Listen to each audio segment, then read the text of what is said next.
you have to imagine what this area looked like in 1860 when the first settlers came here. It was covered in bush, a lot of native vegetation. The Maori settlers at that time mainly lived on the coast around Piha, Karikari. When the settlers came, they set about felling all the vegetation that was here. And that's really where the problem starts. When you got a catchment and you take away all the native vegetation, you immediately cause a whole lot of effects. So typically you increase the peak flow by about 2 to 3 times. So where before there was a natural floodplain that might have been, this high, once you strip the vegetation from a catchment, you increase that flow that much. And the other thing that happens is that once you lay all that land bare, you generate a whole lot of erosion, a whole lot of sediment.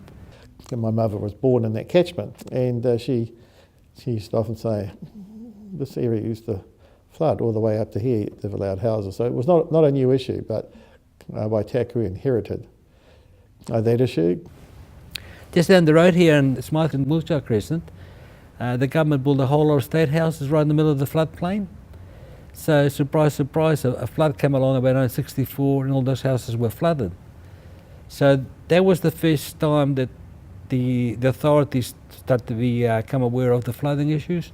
This was very much part of what the whole of Project Twin Streams was about, really, to deal with the flooding. So after that, as development takes place and we start to get a lot of hard surfaces, roads and roofs and so on, the flooding gets worse. So it got to the point where about the early 90s, the regional council told the council that if something isn't done about the flooding, we will not allow any more development in the catchment. So, you're talking about an area with about 100,000 people, so that wouldn't be palatable to the council to say, well, you can't develop your land anymore, you can't have shops, you can't have factories and so on. So the council started to look at options to deal with all that flooding. And we sat at Dorothy's dining room table and she showed me a big map of all of the catchments in the whole Waitakere area and talked about the relationship between all the catchments and how we needed to come up with a plan that was like a big single catchment management plan and how we could talk to our community about why stormwater was so important and how people needed to care for these streams. And I realised, thinking back now, that was probably one of the earliest discussions around Project Twin Streams. The regional council started to promote water quality. So it became an opportunity to look at, could we sort the flooding problem some other way and also address the water quality issue. So there was a whole options that were assessed, and it was concluded the best option would be to actually try and restore the floodplain, bring into place riparian management and so on. And the idea was to plant 15 metres on each side of the streams to filter out the sedimentation as it came down from the roads and over the land and so on, and to actually make the stream banks much more secure so that there was much less crumbling of the earth going into the streams. The degradation of the Waitemata Harbour was and still is of huge concern, and as people looked at and studied the silt layers in areas like Ngataranga Bay, we realised that the heavy metals were coming down the streams from the Waitakeres, being flowing out, degraded into the Waitemata Harbour. There became an opportunity to apply to Infrastructure Auckland for funding for a stream restoration project. And although the idea wasn't called Twin Streams at that stage, but the idea of stream restoration, green ribbons from the harbour through to the Waitakeres, had been with Waitakere City Council for some time. Through Infrastructure Auckland, there became an opportunity for funding that on a large scale. And so Twin Streams, the concept of Twin Streams began to be formed. So the context of the project was effectively money was available, significant amount of money that was available from Infrastructure Auckland, from sale of assets by the then ARC. And then by good luck or good fortune, whatever it is, about 2002, 2003, Infrastructure Auckland decided to set aside funding for stormwater projects. So the council applied for funding and was successful in getting a grant. The first one was about 18 million, and we were really quite scared that we thought we wouldn't get the funding, but in fact Infrastructure Auckland liked the idea so much they said, why don't you put in a comprehensive scheme to restore a whole catchment? So that led to the next phase. Because at that stage I don't think any council had applied in any massive scale for large projects. There was a lot of money available through Infrastructure Auckland, but I don't think anyone was doing anything particularly significant with it. There may have been a stormwater pond or wetland applied for here and there, but mostly they were smaller scale projects, and then these projects were on a massive scale. Just going back to how we determined the budget and where it came from, I'd love to share, because it is one of the most exciting days of my entire life. Tony McGill, in his beautiful Spanish way, had come up with the budget for what we thought it would cost to mitigate stormwater throughout Waitakere, plant up the sides of the streams and to do this citywide. And Tony and I went together to pitch the idea to what was then the funding committee from Auckland Region, IRST, the Auckland Regional Services Trust. And I still remember what I was wearing, and I made sure that I put on a very respectable suit. And Tony and I went and pitched this idea to them, and Gary Taylor, bless his heart and love him forever, was our friendly face in what felt like a kind of Dragon's Den situation. And I can still remember Tony and I coming out onto Queen Street and sort of high-fiving it, because we'd just gone and asked these people for $38 million, which at the time just seemed outrageous. And we got it. It was extraordinary. And when you join up all the dots of all these unique aspects, you have to actually see that Infrastructure Auckland, the people that had to evaluate the application, were open-minded to an innovative way of dealing with a problem rather than a traditional approach. So we've got to give acknowledgement and recognition to those people. They took something that wasn't normal in the context of the New Zealand environment, but approved it. And this was one aspect of it, and very successful aspect of it, and still successful. The engineers and the creative engineers like Tony and John came to the conclusion that you couldn't solve it by infrastructure, you couldn't build things that would stop that flooding. They started to look at options, traditional engineering options, whether it's building stop banks or building floodgates or a big dam up in the headwaters. And none of them are palatable because of the cost and also the environmental impact. So just to give you an idea, so this is about late 70s, early 80s.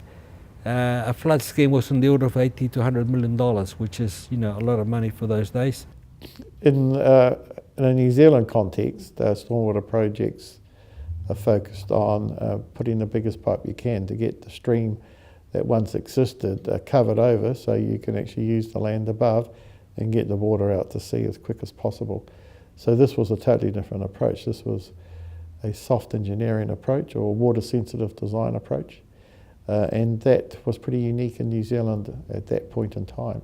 Buying up properties to create these enormous stormwater ponds when we had great deluges, and we're going to get more of those with climate change.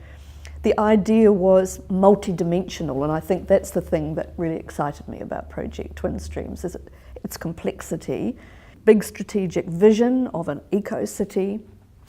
What did that mean on the ground? It meant trying to preserve the natural environment while living much more lightly on it. For me, the community approach is essential because that top-down approach simply doesn't work. Sometimes you have to have rules for the odd cowboy around, but generally people appreciate it it's what I call the Agenda 21 approach.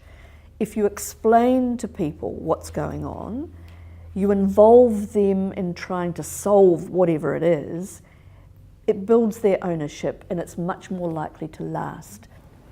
Well, the sustainable development approach, you can really trace it back to the 92 Rio conference, but before that the Brundtland Commission, where across the world we start to get a consciousness that we can't keep on using our resources forever, that we've got to find that balance between economic growth and everything else. So it's interesting, as an engineer, that 1992 conference, I think we were very focused on, we'll build big things, we won't worry about the consequences, and if it's big, it's really good, it costs lots of money, it's really good. But I think that, and it came out of, my view is that it came out of that we had a fundamental belief that we could dominate nature. As long as it was for economic development, we could do whatever we liked. The Department of Internal Affairs was part of a central government program called the Auckland Sustainable Cities Program, and that actually came out of some of the world summits in Rio and things like that. But it was a development program, and there were a number of streams to that central government work, and it was to partner with regional and local government in different aspects. So one of those was around creating sustainable cities, and how did you do that? It's really an attempt to demonstrate integrated water resource management. You can't, some people separate out stormwater and water quality and the environment, and you just can't.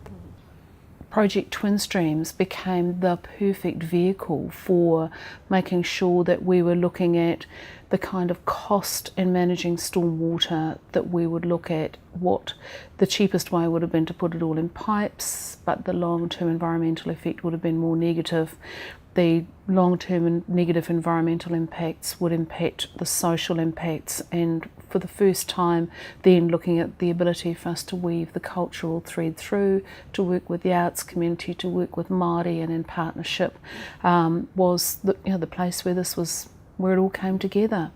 We began to talk about this project as having 5 key dimensions, which was the spiritual focus, which is actually quite an unusual thing for a central, a local government organisation, council to do, but particularly when we were talking about the land and about water and the spiritual values and our connection with Māori and tangata whenua.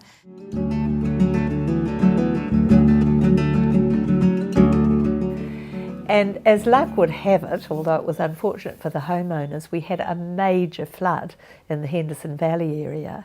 We invited them in the week of the flood to a meeting in at council. After we had heard from them all, we then started talking about and had some overheads showing the catchment that they were part of, showing what the problem actually was from a stormwater perspective, and showing where their properties were and showing how their properties were actually being affected by, but also contributing to, the problem of the stormwater not being able to just ebb and flow as it naturally would. And so we explained to them that as it happened that some funding was being made available for us to be able to talk to property owners to either purchase parts of their property or to put in measures that would actually work with the streams in a natural way to actually ameliorate the problem. So it blew them away that here was council actually saying, yes, we can help you with something, but we want to know more from you. You live there, you know what the problems are. So we drew from them ideas that they had. There was a lot of suspicion, huge amount.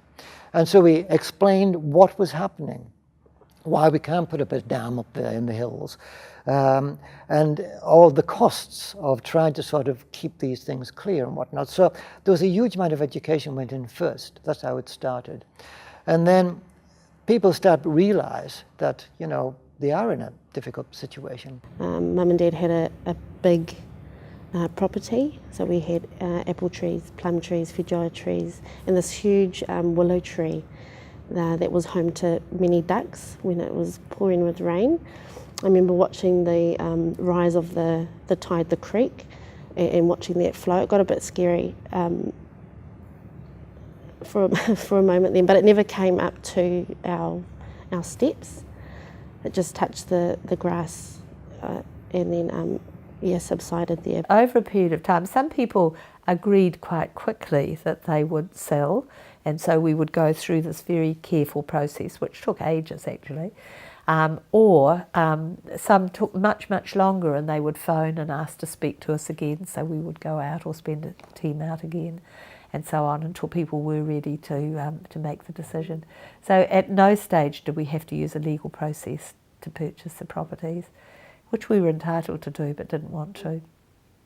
And that was Tony's commitment. He said right from the beginning, I will not force people off their land. I felt very proud about that. Because we really, in Waitakere, did social issues really well, without fear or favour, and it was across the board. And everything in a good council is related. The energy that you spend in social issues pays off. In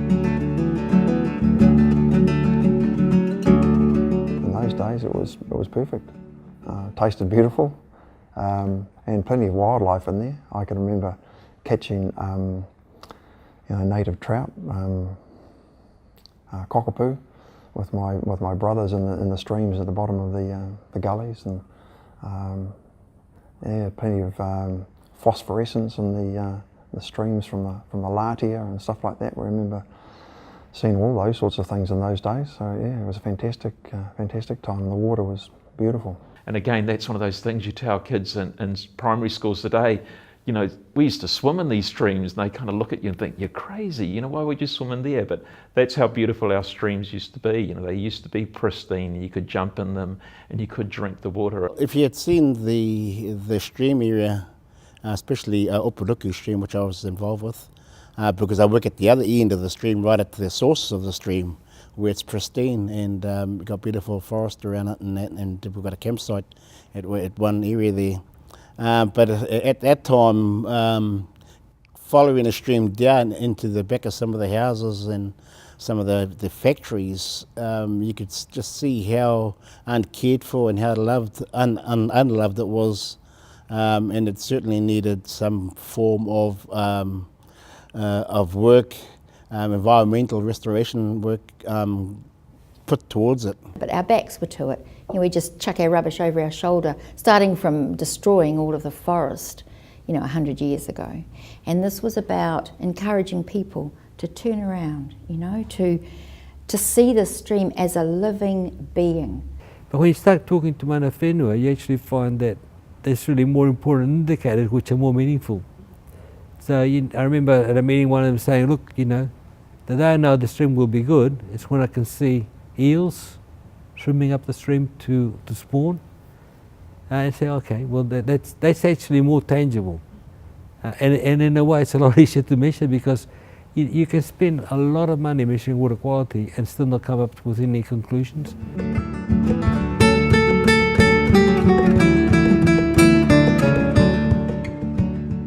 Te Kaipo actually had a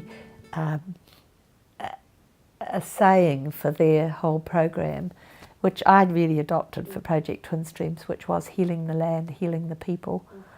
And that, for me, is at the heart of Project Twin Streams. You can't heal the land without the people being part of it. And we're talking about a low socio-economic area, not all of whom, but many, people who have had very difficult lives. And there's just been some wonderful, wonderful stories about people who have changed and benefited in so many ways from being part of the project. It gathered momentum, and then of course we borrowed people that were on remand, I guess, the law, school kids, a group of nuns, and always people that were energised for the environment came, and the kids came, schools after school after schools. I was also really aware of the huge range of people who were really quite isolated, the hard to reach, more vulnerable people and so on, new immigrants, mental health clients, kids that had got involved, those might be school dropouts, or they'd got involved in the justice system and so on, as well as grandparents and parents and kids and schools and so on. By working through and with the community, you're actually building that long-term sense of ownership of our places, our local places and our environment, and all of the sense of responsibility that goes with something that you consider to be yours, rather than, oh, it's up to council or it's up to someone else to look after it. I think the community involvement's been vital because these streams flow through a community. Ecologically, everybody knows that we probably should have started in the upper catchments. That's where we should have gone. Makes sense. Starting down here is crazy. But it's not crazy if you think, well, we're going to involve the people, because the people were down here. Yeah, working with the community is not easy always, and thinking back to the early days, we stepped carefully, and the last thing communities want is to go piling into their neighbourhood and going, hi, we're here from council and we have gloves and a van and music and fruit juice and we've come to plant up your stream. It was really important for people to understand why this was happening, to ask people how they would like it to be done in their area, and to take those lead community, community leaders, and whether it's Play Centre or the local marae or the school, to tell us how to step through sensitively with their community. I think it's excellent because it does involve the community, and people are interested in it who go along, and I think it's a really great idea, because I've been able to meet a number of people who I wouldn't have met otherwise because I've been part of this. You know, in modern society, we too often go to work, jump in our car, go back home, go back into our house, and it's a closed loop. And with Project Twin Stream, what I saw were people that came out and interacted in a friendly, non-threatening environment in which they could feel good about what they were doing. Let's say you're going to spend $100,000 and you employ a contract in an additional way. Well, that'll employ 4 people for 3 months. But yet, spending $100,000 with a community organisation has a lot of benefits, because they make that money go a lot further, and they also work about engaging people. So there was something like about 15,000 people involved in the project, indirectly or directly. Not full time. We had gumboots for the kids. We always provided food, juice and fruit and whatever, and we'd have periodic barbecues. It was about honouring and valuing what they contributed. We decided we'd like roving musicians, and so we engaged local people. We had a flute, a guy playing a flute at one of our plant days, and another couple of people playing guitars. So the idea is they'd wander through the crowd and sit down, and I remember a community person saying that she was just blown out. She was there planting the stream. Next minute there's this guy behind me playing a flute. And she just thought that was beautiful.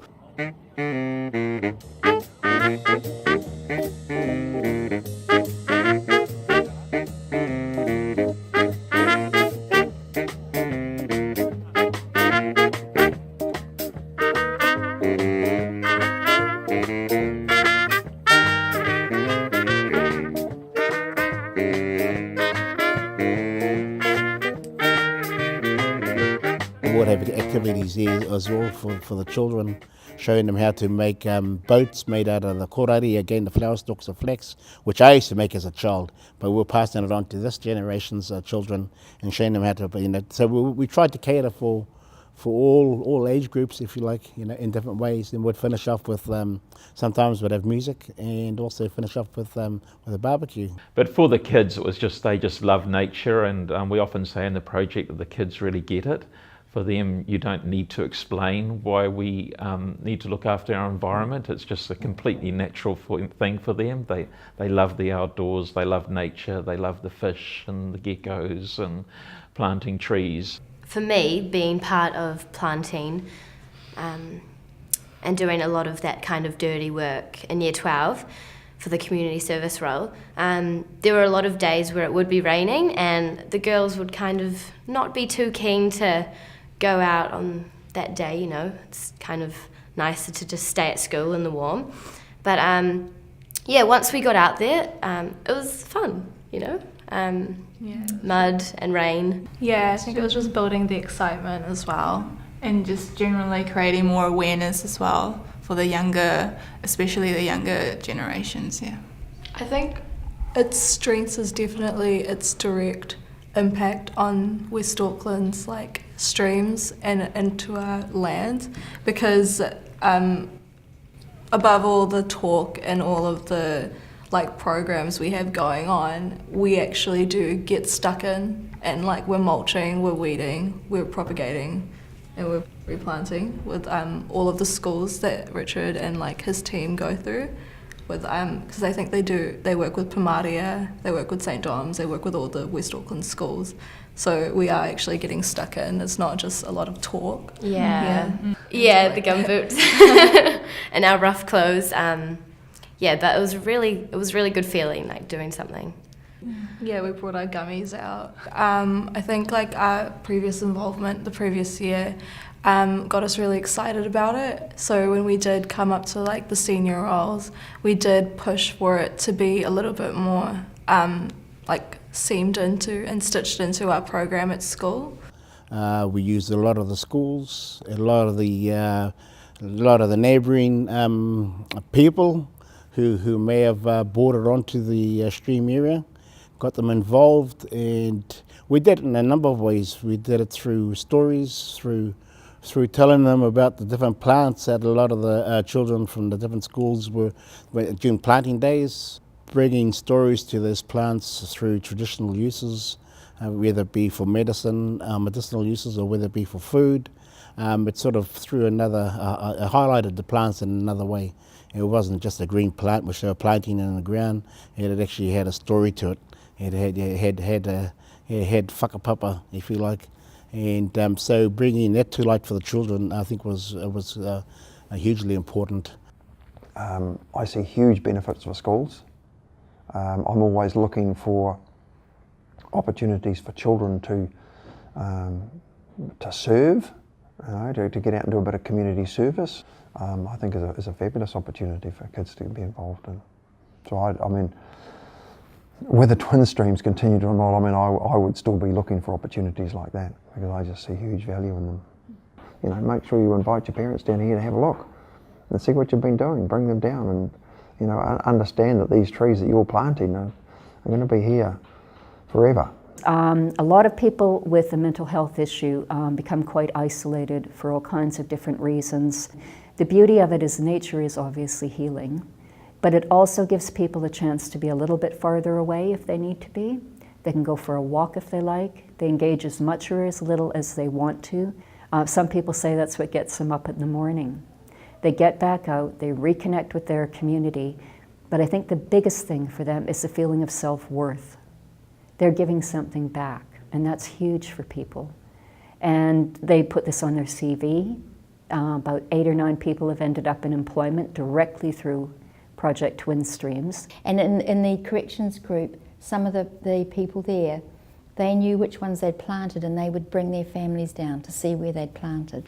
And we have actually employed 3 people that we've brought through a corrections program into our project.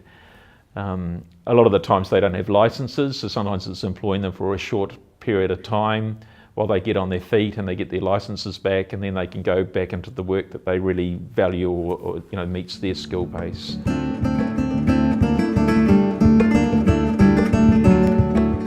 Out the back of Glen Eden Township, I think we got a 6 cubic metre skip, and I looked at it and I said to Pam, I said, there's just no way we're going to fill this, and about 3.5 hours later it was completely full. I think we pulled something like 25 tyres out of the stream, 3 mattresses, double beds that people had thrown into the stream, and there was just an enormous amount of rubbish, and that was in maybe a couple of 100-metre stretch of the stream. So there's so much more that can be done. The waterways were hidden away. That was their beauty, their secret, but also their downfall, because people could go with a load of tyres. Yeah, a load of tyres, probably commercial. Yeah, I mean, or a load of diffs, you know, or fenders, bumpers. Let me tell you, or wheels, and just go down the back, 10 o'clock at night and throw it all over. And like, you know, you can feel so put upon to find builders' waste, you know, the kitchen sink, the bath, and the walls thrown over the streams. And you'd see that.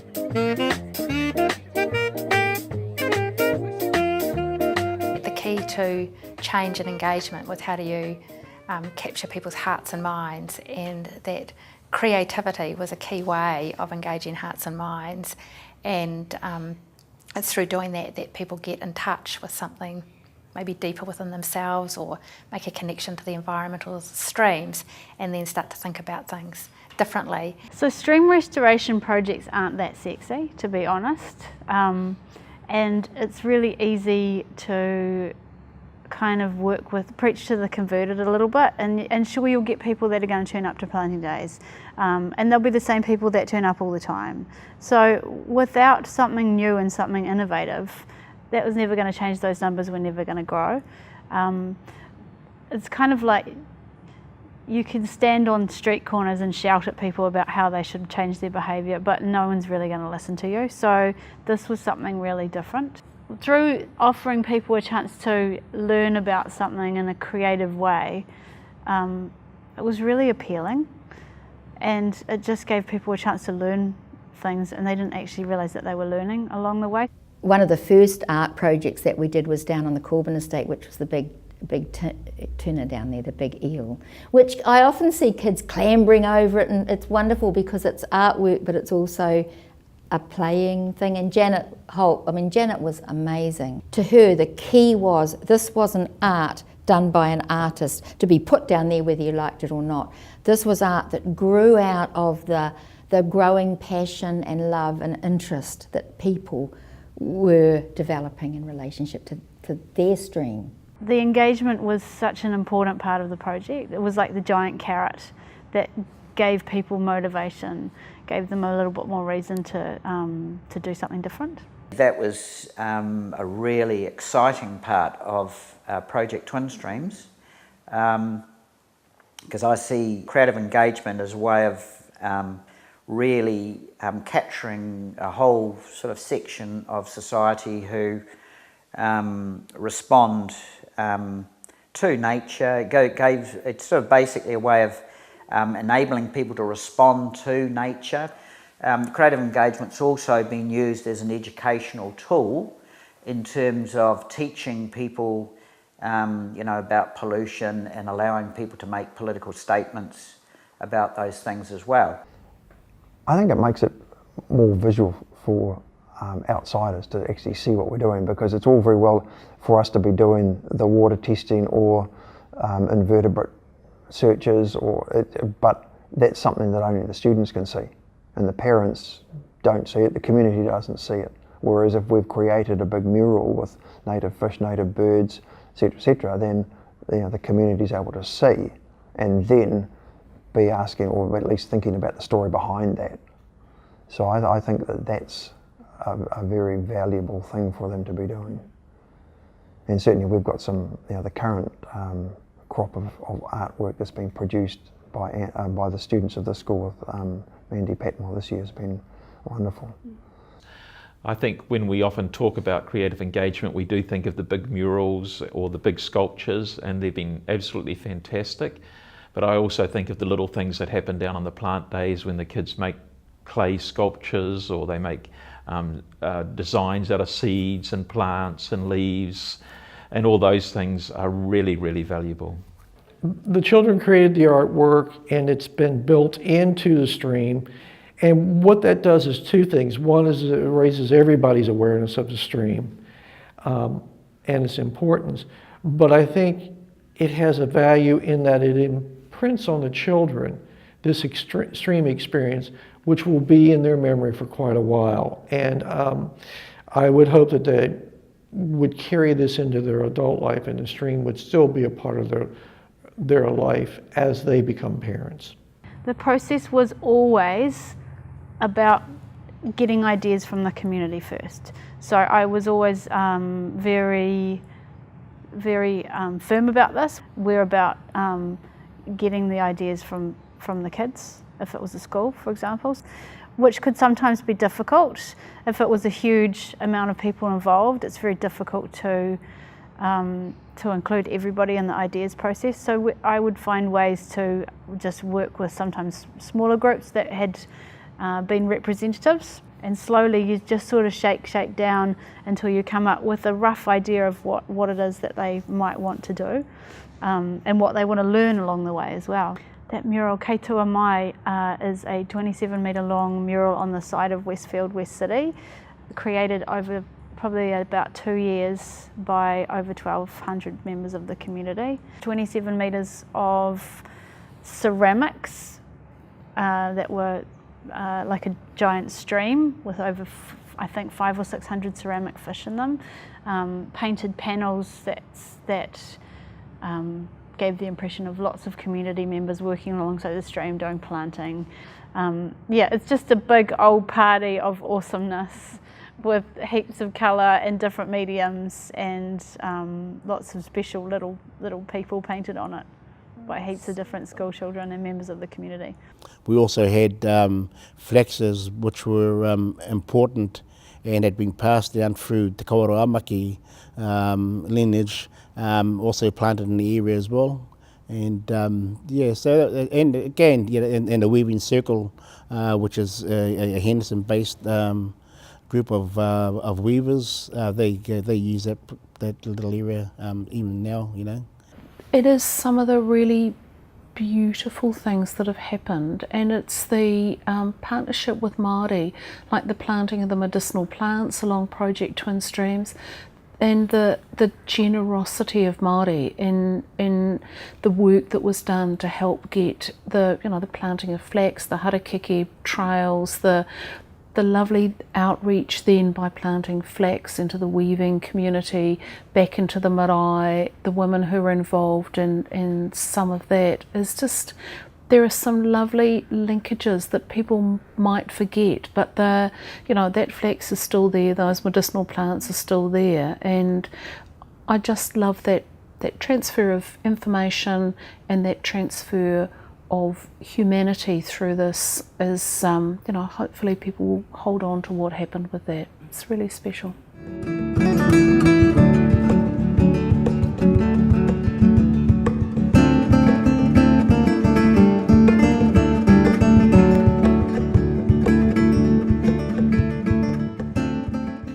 It's so interesting thinking about the challenges and, getting it up and running.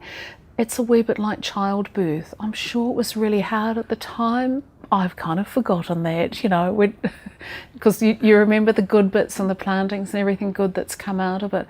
So there were challenges, because as soon as you start getting community involved in council processes, of course, the way council does things doesn't work in communities, and sometimes the way communities doesn't work for council. When you're doing something that is meant to be experimental, you don't always know what you need. You don't know how your framework's going to work. He had his own way of doing things, which another environmental person coming on board might have had a different way. So there was many an argument, of huge amount of debate of how to clean up a stream, and each one had a different idea. There were multiple challenges, multiple meetings, challenges, and even how you begin to think of it, how you evaluate and know that you're making a difference, because there were so many things that the project wanted to make a difference around. This project's actually a split personality. It's like working, it's almost like, I said to somebody recently, I said, we need it to be bilingual. We sort of had a French side and an English side, and most people either spoke one or the other. If they're from the environmental side, they spoke this, and if they're from the social side, they spoke this language. And we needed people who were fluent and could just cross over. Establishing the principles of the four well-beings. There's some real challenges when it comes to implementation, and even more challenges when you come to evaluation. So take the environmental outcomes. Well, even that difficult, because you can't actually prove that if you take certain actions they'll have beneficial results. It's very, very difficult. So you can say, yes, look, I believe that if we do riparian restoration or reduce sediment or reduce filters, but try and prove it absolutely, it's really difficult. Oh, the biggest challenge is just to get people to turn up on the day. I think that's where the most pressure is. A lot of people measure success on numbers and stats, and that's unfortunate because really the success should be measured on the long-term buy-in and what people's view is of the environment and their kaitiakitanga, how they form a relationship with nature. It was so ambitious, so outrageously ambitious. It could only fail, and it succeeded because it inspired, and the people that were needed to pull it together, bring it together, were inspirational too. Council would try some things and communities would try some things, and sometimes we'd rub up against each other, and then there was always a way forward, and we always found that way forward. Well, strength is that it worked. I mean, we worked out, I can't remember now what it was, but I think we worked out that there were well over 20,000 people had actually, community people who had become involved with Project Twin Streams over time.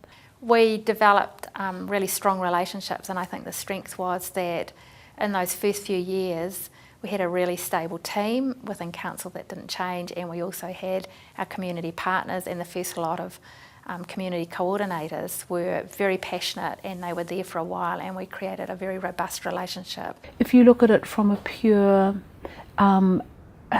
results base, were the streams a huge amount cleaner? Did we trap all the silt and did we stop all the heavy metals? Of course not. But have we changed the mindset about how people look at these streams, recreate around these streams, build and expect the streams to be treated? Absolutely we have. You can't always measure everything that counts, and not everything that you you can measure counts. So, and that's a debate because unfortunately you're still tied up to the rates debate. So when the rubber hits the road, the rates determine what we do, and we don't actually have the discussion about value. So that's a work in progress. Still needs some work done on that. How do we gauge the ripple effect? So the school kids that come down to the stream and are engaged and learning, and then they take that home and share it with their family, and that's the ripple effect that is really hard for us to measure, and it's really, because we can't measure it, it's we don't get the full richness and the value of what the project is actually achieving. So it's an ongoing challenge for us to find a way to value the project as it should be valued, with those far-reaching, ways of connecting with a wider community. Has it achieved its goal? Yes, and there's always more to do. All we've done so far are the urban areas, and without doing it right back to its source, it won't have actually achieved its full goals. There's always things you can do better. Could we have done it faster? No, I think labour of love needs that care. What is learned every day around the world somewhere, that if you bring people with passion in pursuit of a common objective, they can't fail. And we proved that, because it wasn't one individual. There were some individuals like Tony, as I said to you, his passion is incredible. Dorothy, you're going to see her. Dorothy will underscore, she's an incredible lady. But a unique time when those people were there to come together. One person couldn't have done it. You needed a number of people to do a number of things, supported by the environment of that particular organisation, not willing to give up, and just seeing the vision. There was unity of thought on the vision, which is quite unique. Huge. Yeah. I don't think anybody ever expected that what started out a few clients coming along and doing a little bit of puttering around out by the stream sites was going to have such a huge impact on them and the community. It's been a huge learning for me, and also because I work with a diverse range of people, even with mental and physical ailments, to them they humble me, because for their day out on the stream, it's like, wow, this is nature.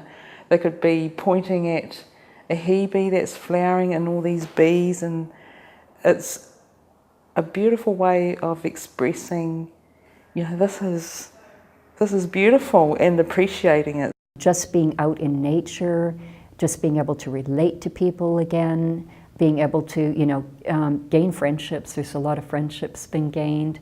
And even just walking down the street and saying, hey, you know, that's another project, Twin Streamers. I belong to that group. I belong somewhere. I've made a difference. I've made an impact on my community.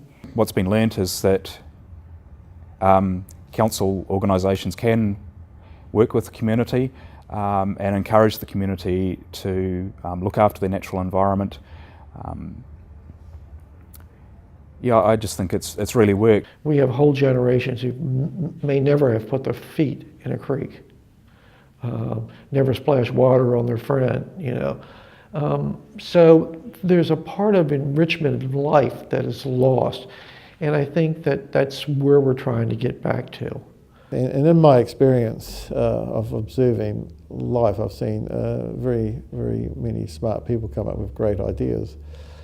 But unless you can bring the community along with you, the idea often fails. Project Twin Streams was really the first major project in the country that engaged the community in a very large way, beyond what might have been the more traditional engagement of come down to the stream on a Saturday morning and do some planting, you know, being the labour force, but nothing more.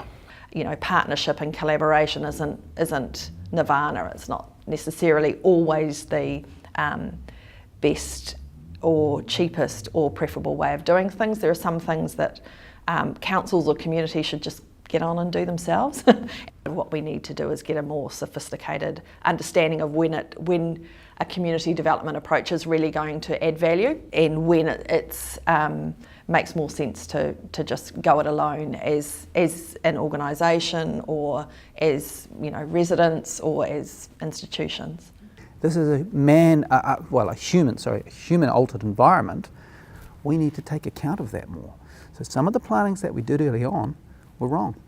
I think from the ecological point of view, actually, I will say this too, again with the plantings and that, I think we should have, I've said this to many people, I think we needed to be flexible enough that we actually we should have set about 30% of those areas around for experimenting, for different types of restoration work, because we only tried one model. You know, I think we would have learnt more if we'd said, look, let's not just go for the outcomes, let's see this as a process that we learn from. Work with the people who live in an area to make transformative change, get people to love and care about an area, and then understand how they can change their behaviour to make it more beautiful and to look after it. And that's all Project Twin Streams ever set out to do. Learn to love your streams and waterways because it'll protect your harbour, and do it in a way that works for your community.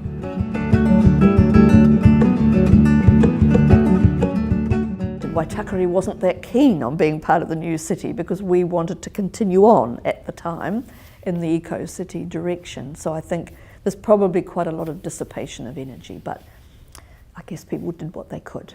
A lot of us felt a terrible loss of losing our eco-city, and that was the whole, you know, the reason why Project Twin Streams came about. You know, such a visionary subject was because the politicians saw or wanted to express that whole reality of the eco-city, and I mean, that's the worry, I guess, in the future is a livable city.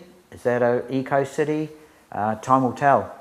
So moving into the super city through the new unitary plan, which is our set of rules about how you can build, where you can build and what you can build, the Project Twin Streams approach, I can see the footsteps of where it's changed some of the thinking. So our stormwater management is not all about putting things in pipes. Still not quite good enough from my perspective, but it's better than it would have been without Twin Streams. Oh, I think it had a huge effect on the project, probably more around our thinking more than anything else. Frameworks, partnering principles, the green city, the green print for the city, those kind of things didn't transfer necessarily into weren't frameworks that were directly picked up by Auckland Council. I suspect that its vulnerability was well, first of all, it was unfortunate that we went into the new council, not because the new council's bad, but that bridging wasn't there. Right across the whole council structure, it was still seen as a stormwater project, and it was quite hard to shift that. And so when it went to the new council, to the new Auckland Council, it sort of sat within the stormwater area rather than being a multi-dimensional project as it should have been. My biggest sorrow around Project Twin Streams is it has got shut down to a significant degree in terms of the way that it was operating, just when those sorts of effects were starting to be owned by the community and taken on board. The time frame over which the project operated in that way hasn't been long enough. I think it was a very successful project, and I hope it will continue, is my hope, my fervent hope, because it wasn't really a project, it really was a journey. And so the journey will continue on, and maybe, as I said before, maybe it will take a different form, and maybe it will be picked up by the wonderful community out here and in Auckland as well. It will be picked up in a different way, and maybe it won't be called Project Twin Streams. Well, I don't know what the future is. It sort of seems like a rock band that was, really big in the 80s and has just kind of, what happened to them, where are they now? So I really don't know. It sort of seems, quite sad if it's just fizzled down and stopped. The environment supporting people and people supporting the environment. Finding a way that they both do those two things right. My aspirations is that the people pick it up and take it further. And now, local people are more empowered to carry it on. I would love to see an outdoor education center built into the project. If we had an education outdoor learning center that integrated with science modules or whatever in primary school and intermediate school and even high school, then we can keep the knowledge going and not lose it like we did, and develop that ongoing respect for the stream. I think I'd want to see Project Twin Streams tackle bigger projects, not just little community service for a few hours in session. I would want to see Camp Project Twin Streams where we tackle it would be cool, a whole project where we just reshape land, which would be pretty cool. From what we achieve in a few hours, it would be amazing to see what a week would do, just getting right into it. I just wanted to get a lot more people aware of what the Project Twin Stream is about and get them passionate about it too. In terms of an aspiration and a vision, I would love to see a council who are not afraid, not risk averse, who embrace community, give community a lot of permission, are willing to take a lot of risks with community, and are willing to fund. But I think the areas could still be used for environmental education programs to run through schools, because now that it's actually set up, the place is flourishing, but the plants are still there, and there are still stories to be told there. By bringing children back down into those areas and sharing with them, the knowledge of those areas. And there's so many different ways that you can tell us stories of an environment, through poetry, through stories, through art. It encompasses all those things, and back to the basic values as I just spoke about. Being able to swim in the streams, that would be the ideal. I think that's not impossible for us to get it back to that state, but we've got to get the community interested, and we've got to get kids interested and see some value in getting out and interacting in that environment, because if they don't want to get out into the stream and explore it, then they're not going to have any desire to keep it clean. So it's a bit of a double-edged sword, really. We've got to somehow still spark that enthusiasm for getting out in the environment, and then hopefully that will have its spin-off effect of saying, okay, well, if we want to do that, we've got to keep it clean. But yeah, that's the mission, I think. The power of vision. Because before there was funding, there was a vision for Twin Streams. It wasn't called Twin Streams, but there was a vision for replanting the stream corridors from the estuary to the Waitakere Ranges. That was amazing to me, the power of vision, how eventually that attracted resources to make it happen. Just getting the word out there and keeping our stories going, because they are so important to maintain and to be heard, and then that might ignite our young ones to see the importance of Twin Streams, the Twin Streams project, yeah, and how vital it is. Because if no one's going to be there to nurture and sustain it, who will be there? Yeah. At a personal level, I feel really proud of Twin Streams, and for me, it feels like it's hard not to get a bit choked up. But Waitakere as a council was pretty special. We did some extraordinary things, and we are and will be remembered, through Project Twin Streams for the passion and commitment and the gorgeous people that were part of that little city. One of the best things I see about my job is that we provide an excuse, and a really valid excuse for me, because I'm all for the environment, for people to come together and do something which isn't that easy in the local hoods anymore. We're all isolated in our little boxes and we go off to work. So having something so wonderfully neutral, but that people can come to and meet each other and do something good is just the blessing that I have, or I get to see. You can change people's behavior. I think we too often get caught up in, we can't do anything, I can't do anything, and I think that the 10 years of this project demonstrates that a lot of people will contribute a lot of time if you make the appeal. The key is that relationship, because you don't trash what you love. And so if you grow that relationship which engages our hearts, our minds, our bodies, our creative flow, yeah, that's forever, yeah. And I guess that building of trust was probably, for me, one of the highlights, because the community organisations felt valued. I'm not saying that it was always perfect, but generally speaking, it was a real sense of a real partnership, not what we normally call partnerships, which are very top-down.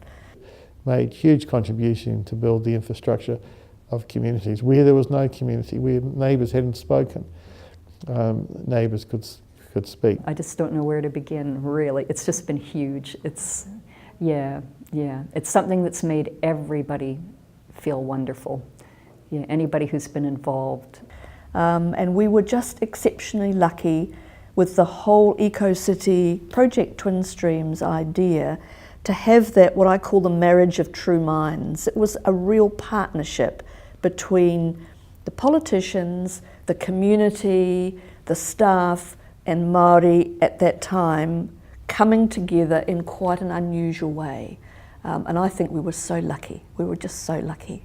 It is hard for council because they've got so much they do to have a holistic approach that crosses the areas. So it's not just parks, it's not just community development, it's not just arts, it kind of weaves all these things together, and that's magic. And I know it wasn't easy, but it has worked. Take your streams and love them, and really, I say love. The earth needs love. It needs attention. Garden by it. Do all the things. Compost. Just give your streams life. They need to be living. If they don't live, they will die. That we forget about our roots, And that is, and I'm not only talking from a Māori perspective, I'm talking everybody. You know, no matter where we come from in the world, all of our ancestors depended on the environment to exist. Acknowledging all those people over the years who have actually been involved with that project and bringing it to where it is today, and including the ones who have passed on. And I'm thinking about Eli Thompson. You know, he was a kaumātua from Te Kōramaki. A project is only as good as the coordinators, you know, without the ones that I were directly involved with. You know, well, I probably wouldn't have got involved with it either. But yeah, so, you know, but coordinators overall, you know, right throughout Project Twin Streams, I think, you know, gratitude to them.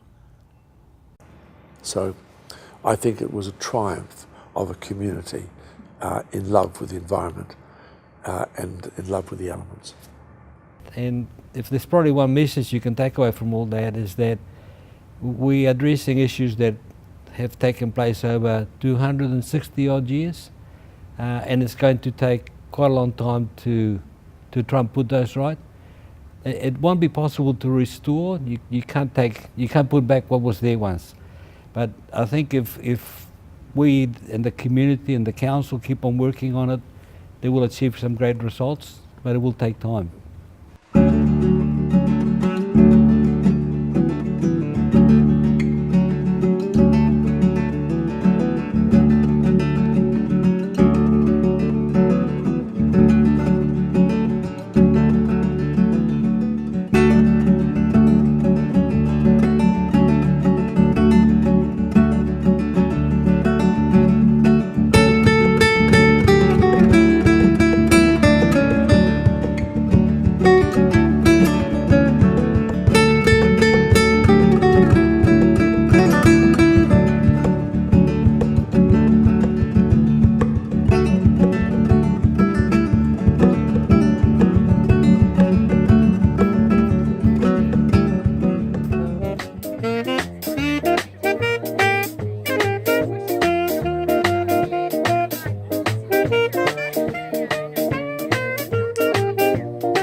Thank you.